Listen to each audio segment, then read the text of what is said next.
in a time when people are feeling a great deal of anxiety and fear and reservations about the future, at a time when people are going to work and don't know whether or not they will have a job when they get off, and not necessarily because of their performance, but because of what's happening in the economy. At a time when there are challenges, more so than ever before, in personal relationships.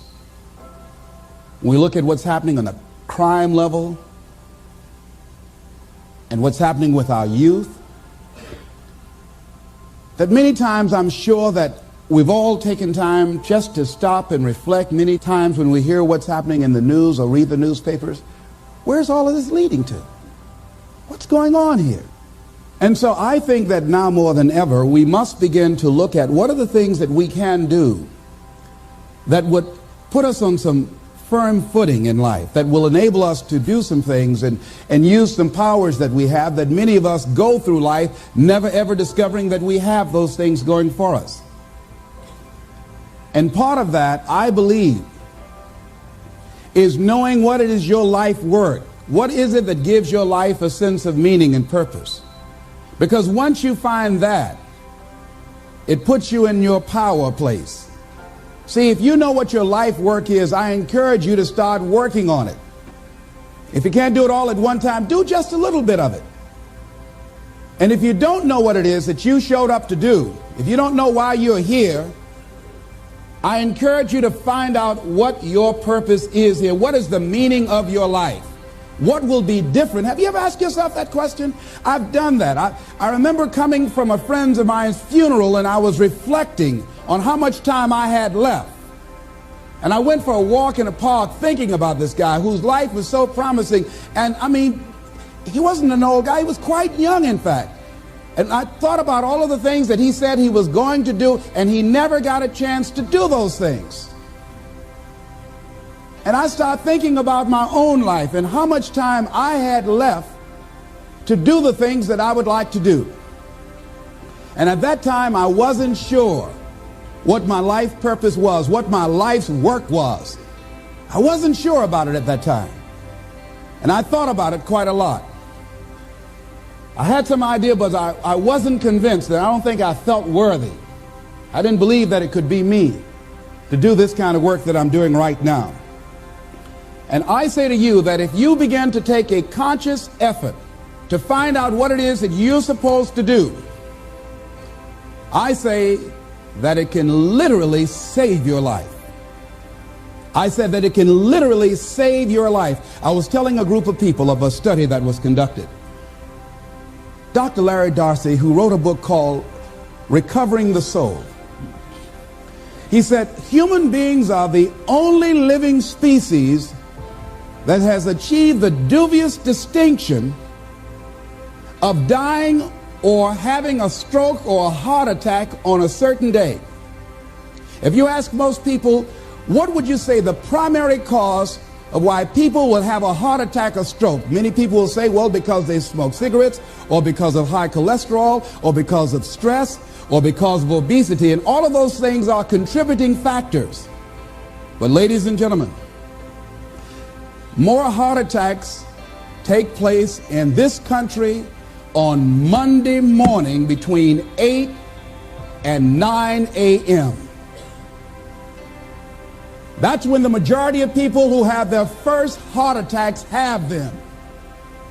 85% of the American public, according to recent studies, are going to jobs that they hate, working on jobs that do not challenge them. They get sick thinking about going. Migraine headaches after the Sunday afternoon football game or 60 minutes, the anxiety began to build. And come Monday morning, they drop dead of a broken heart. Some of you ought to think about not going to work on Monday.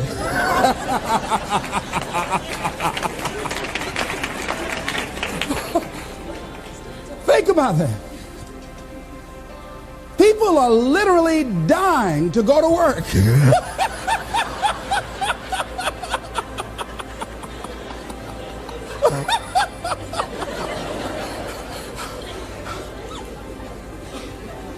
Because, see, when you go to a job and you already know how far you can go, you can already see that proverbial glass ceiling. It's like going to a movie when you've gone in the middle of the movie and you've seen the end and you sit there to start all over again, but something is missing. You know what the outcome is going to be. You can't get excited about going through that movie all over again. Am I correct? See, when you're going someplace and you already know how much you're going to make, you already know how far you can go, you're in a dead-end position. It erodes your self-esteem. It lowers your sense of yourself. It creates an inner turmoil. It creates an emptiness in you. So I say that your life is worth finding what it is that you're supposed to do. And I'm not saying quit your job. I'm saying find it and do just a little bit of it. When I wanted to become involved in speaking, I started just learning quotes, listening to other people's tapes, going to seminars, going to workshops, asking other people to help me. Just start working at it just a little bit, but do find out what your work is and hold on to it and don't let your dream go. Don't let it go. See, and here's something else I want you to begin to look at. Why is it that most people don't pursue their dreams or don't do better than what they're doing if they're capable of doing it? I think that many of us don't go the next step because we don't know what to do yet. And I say that the reason that we don't even explore the possibility of what to do is because subconsciously we don't believe that it can happen for us and we don't believe that we deserve it. So here's what I'm suggesting. How much time do you spend working on you? How much time do you spend every day working on your dream? In the last 90 days, how many books have you read? In the last year, what new skill or knowledge have you acquired? What kind of investment have you made in you? So I'm saying that as you begin to look at where you want to go, if you want to make it today, and things are changing so fast you have to literally run to stand still, I'm saying that you've got to make some conscious effort to begin to work to develop you. Here's something else.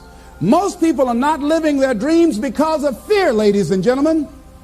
I was in Columbus, Ohio yesterday speaking for a particular Ohio department. A young lady named Karen who greeted me, who organized the event. Very talented, very skillful. And she was talking about she wanted to become involved in the consulting business. I said, why aren't you doing it? I said, you have the abilities. I said, you're not here because they like you. You're here because you're doing the job. You're making things happen.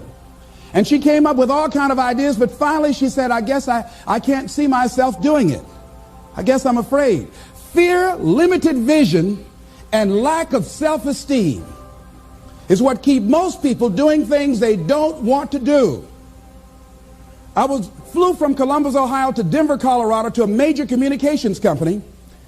And the person that picked me up at the airport told me about the fact that the company was planning on having a major downsizing. And they offered some of the employees there an early retirement, and some of them will earn as much as $300,000. And they said, this is the last time that you can take this offer. If you don't do it, when we have the downsizing, you might be among those who will lose their jobs, and all you will get is your severance pay. And only 50% of the people who were eligible to take the $300,000 took it. The others were afraid to take a chance on themselves. The others couldn't see themselves beyond that company. They couldn't see life after that company. The same reason that people stay in relationships where they're abused or they're unhappy or it's unfulfilling. They can't see themselves beyond that relationship. They can't see themselves enjoying life without that person. They think that this is all that they can do. The same reason that people get stuck at a certain level in life. They can't see things being better for them. And they think that this is it and this is all they deserve. This is all they've ever seen. It's been passed on to them. And they think that this is it for them. Oh no. I was looking what Dr. Blanton Smiley Blanton, who was a colleague of Dr. Norman Vincent Peale, what he said about fear. He said, fear is the most subtle and destructive of all human diseases. Ladies and gentlemen, fear kills dreams. Fear kills hope. Fear put people in the hospital. Fear can age you. Fear, ladies and gentlemen, can hold you back from doing something that you know within yourself that you're capable of doing, but it will paralyze you. And it seemed like you're in a hypnotic spell. And I ask you a question, what is the benefit? What's the benefit of allowing fear to hold you back? What's the benefit of giving up on yourself, of not stepping out on life and taking life on? What is the benefit for you? What's the plus in that? It's one of the things I had to ask myself. So I didn't want to make any mistakes. I wanted everybody to like me. I wanted to be perfect the first time I did something. It's not going to happen.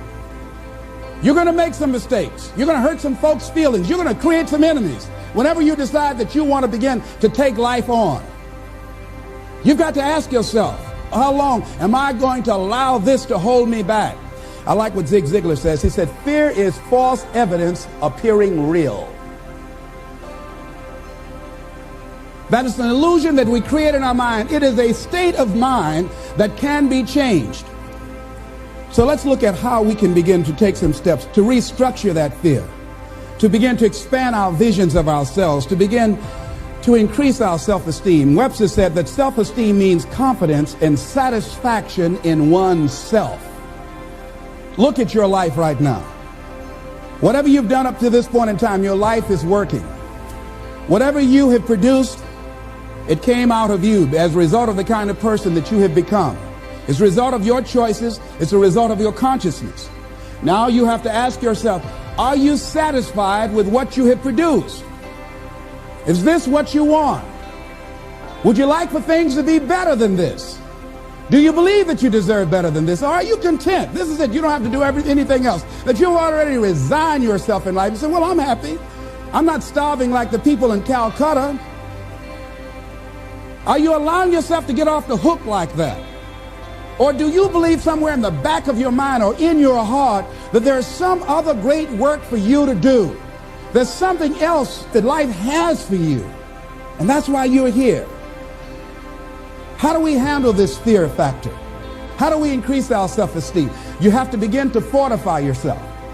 How do we do that?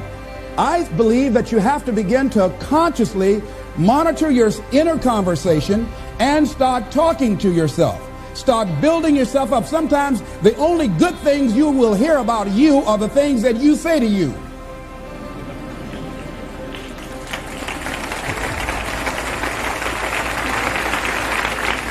Young lady that was in the audience this afternoon said to me, I told myself yesterday for the first time, I'm proud of me. And she said, I felt good about that. So I'm saying learn to be your own booster. Start building yourself up. Start encouraging yourself. Start saying, I can do this. I can make this happen. When I started thinking about becoming a speaker, I said, yes, I can do this. I can make this happen. When I start trying to convince myself I can be a businessman after flopping and failing and losing thousands of dollars and feeling stupid and dumb and having people take advantage of me because of what I didn't know, I had to talk to myself because people were saying to me that I was dumb. And somewhere in the back of my mind, I was saying, you're right. Look at what I've done. I had to say, no, Les. Hey, come on, man. Get yourself together. You can handle this. You just haven't figured it out yet. It's all right. This is your training period. This is the tuition you have to pay for what you don't know. You can do this. Other people have done it. It doesn't take an Einstein. Get you some people that can teach you some stuff that you don't know. Get you some people that have done it successfully and learn from them. Take some seminars, workshops, read some books on how to manage a business. Change the way you see yourself and begin to tend to the personal details. Understand that nobody's going to take care of your business better than you. And when I start changing that kind of mindset of beating myself up because of my mistakes and start looking at the possibility of my doing better, of my making the adjustment that would enable me to do what I want to do successfully, things begin to change. And I'm saying, stop beating up on yourself. You do it. I know you do it. I've done it. It's a natural inclination for us to put ourselves down. See, we are born negative, I think, in a negative consciousness because we live in a negative world. See, you don't have to teach children to lie. They'll lie automatically. Did you wet in your pants? No, I did not. Well, what is that? I don't know. You don't have to encourage kids to misbehave. They will do it by themselves. You don't have to encourage them to do the wrong thing. They will do it automatically. You have to correct their behavior. So I'm saying that we have to work through the challenges of life in learning how to begin to work to fortify ourselves. Repeat after me, please. I can live my dream. I can find my purpose in life. And live my purpose. I deserve more from myself. I deserve more from life. Shake somebody's hand on your right and left and say, you deserve more from life too.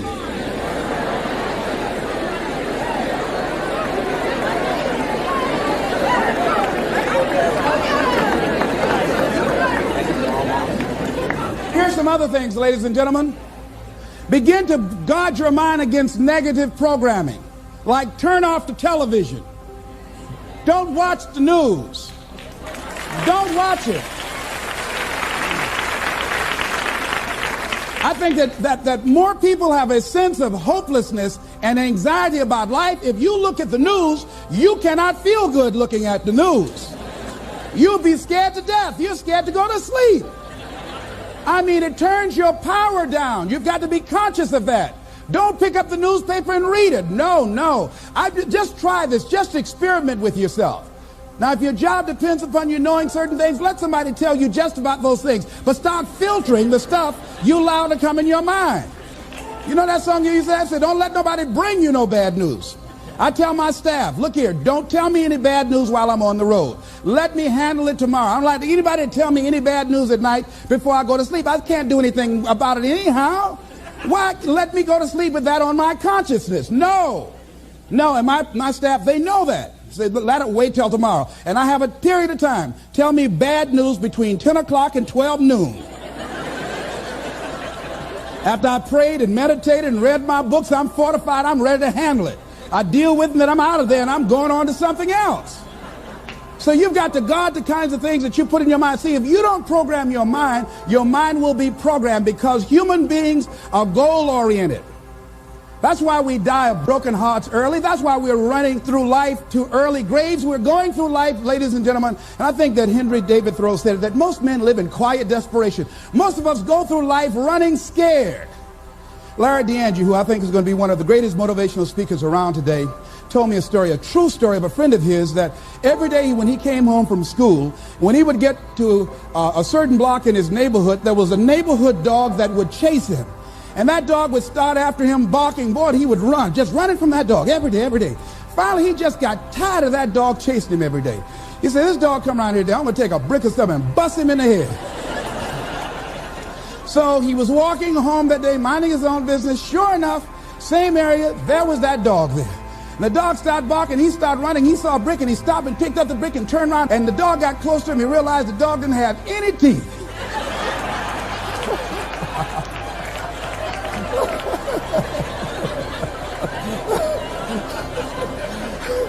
He said he put the brick down, he said, get on out my way. And ladies and gentlemen, all our lives, many of us go through life running from things that ain't got no teeth to do us any harm.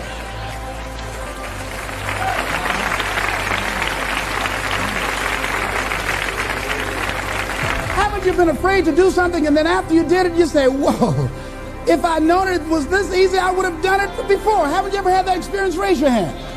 Absolutely. So we created this in our minds, false evidence appearing real. We made it real in our minds. That's why Churchill said there's nothing to fear but fear itself. That's the destructive monster. So turn off things that can contribute to your fear. Turn a deaf ear to people that all they can do is talk about how negative things are because they have bought into the consciousness of the world. Start attending workshops, seminars, listening to tapes on a daily basis to begin to recondition your mind, to retrain your thinking. Faith comes by what?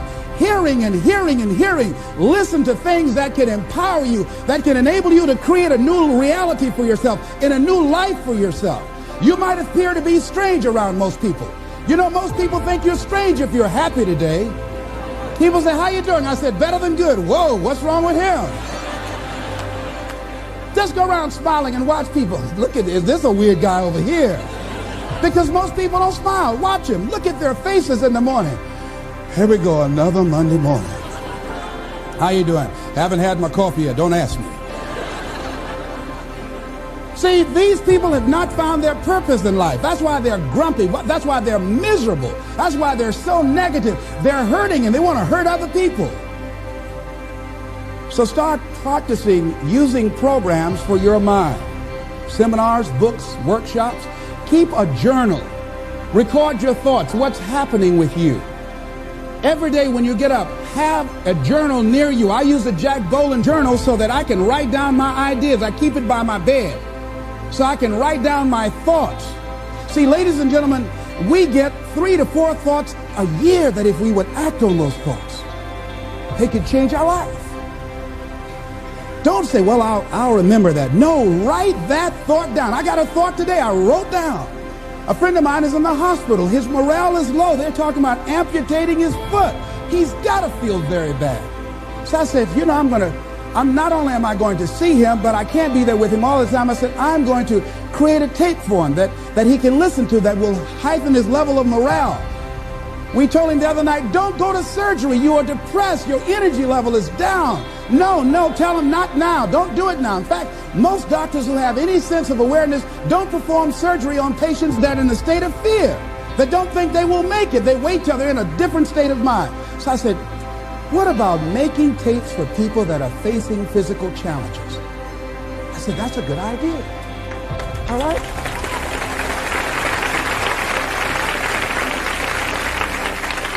See, there are ideas that can come to you out of things that appear to be negative. I have a friend out of Chicago, just met him. He's 23 years old.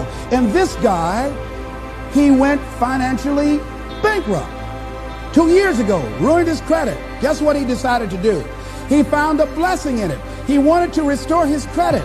It was very challenging, very difficult. And he realized that a lot of other people during these particular times have ruined their credit. So now he started a credit repair business. Last year, he earned over $100,000 helping people to restore their credit. I met a young lady who attends this church, that she was at her father's funeral and she was putting flowers on her father's grave, and she looked around and saw the other grave sites. They did not look well groomed and they were not attended to on a regular basis. She started a grave site maintenance business. Out of that tragedy, something positive has come out of it. And now she's earning more money doing that than on her present job. What idea are you sitting on? Write your ideas down. And then, once you get that idea, take the leap. Hello? Take the leap. See, a lot of people get the ideas and just walk around with them. Have you ever had an idea and all of a sudden you looked around and somebody had that idea and gone with it? Think you're going to be going with my hospital idea. Forget that, buddy. We will be out there together, Jack. Take the leap. See, it's out here in the universe. If you don't take the plunge, I guarantee you, somebody else will. Take the plunge. Go into action. And ladies and gentlemen, you will be surprised at how things will come together. You'll be surprised. Now, you're going to have some difficult challenges. I can tell you that now. Be aware of that. Things are not going to work out exactly right. For a time they will, sometimes. And that's when life is just playing a game with you. I want you to feel good and relax. And then after a while, say, okay, the honeymoon's over now. And then life will come over there and slap you side the head. Say, what you doing out here? Well, this is my dream life. Is that right? Come over here a minute. Oh, you went to the seminar, huh? Come here. I can tell you that. But ladies and gentlemen, go into action with your dream. And don't avoid where the fights are. Get in the midst of the fight. and get some hickeys on your head. Get knocked down so you can learn how to fight, so you can hold your position. See, most people don't get out in the arena of life because they don't want to fight. Most people don't get out there because they don't want to get knocked down. They don't want to be dropped to their knees. But see, you're going to be dropped whether you're on the field or whether or not you're sitting on the sidelines. You're going to be dropped. So at least get dropped for something. Don't get knocked down while you're sitting down. See, that's how most people are spectators in life. You don't want to be a spectator. You want to get out in the field where the action is, and you will be amazed. After the struggle, there will be a calm period, and things will begin to click for you. Come out here with what you got. You don't have enough money? Don't worry about it. You got the dream. You got the idea. You don't have enough resources? Don't worry about it. You need some help? Don't worry about it. You get out here in the arena, someone will look at you and become inspired and say, hey, can I help you? But if you're sitting up on the bleachers, nobody's going to ask you anything.